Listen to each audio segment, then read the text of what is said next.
since the very first day when I caught you looking my way. Монголын залуучууд зөв энэснээс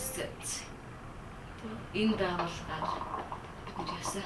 Ер нь л найдвартай хамгийн найдвартай байгууллага. Яагаад яг энэ байгууллагыг та нар ер нь яаж сонгож ингээд яасан? Яг сонгох чинь ямар одоо юу бодож сонгож энэ байгууллагаар ингээд зуршуулж ирсэн байж? Нэг аюу олон хүүхд энэгээр явсан. Манайс нь гэсэн явсан. Тэгээд яг хэлэхдээ бол мэдээж ингээд явчаад ирлээ мэрлээ гоё юусэн л гэж хэлсэн.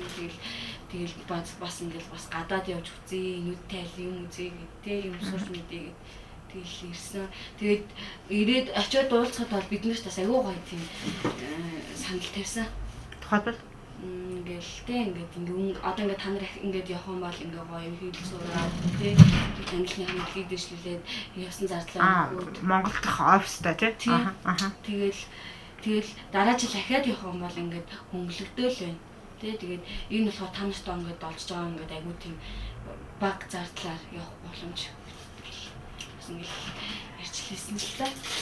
Тэгээд ер нь бол найдвартай гэдэг аюу сайн найдвартай. Манай аав ээж мэдчихсэн гэл санаа амар бэжлэн Монгол нутагтаа тэгэл сэтгэл ханамжтай яаж л хүүхэд нэг гол нь тэр штэ бас тий аюулгүй байдал баталгаатай байлаа. Тий за яг хөтэ үндэ ингээд өнөөдөр бас тий ингээд мөнгө цохол бич байлээ гэж бодоход ядаж би ингээд ирүүл агаад охин нь ирүүл агаад юм сураа юм мэдчихин гэдэг тэр хүмүүсүүд амар том ажиглахгүй юу.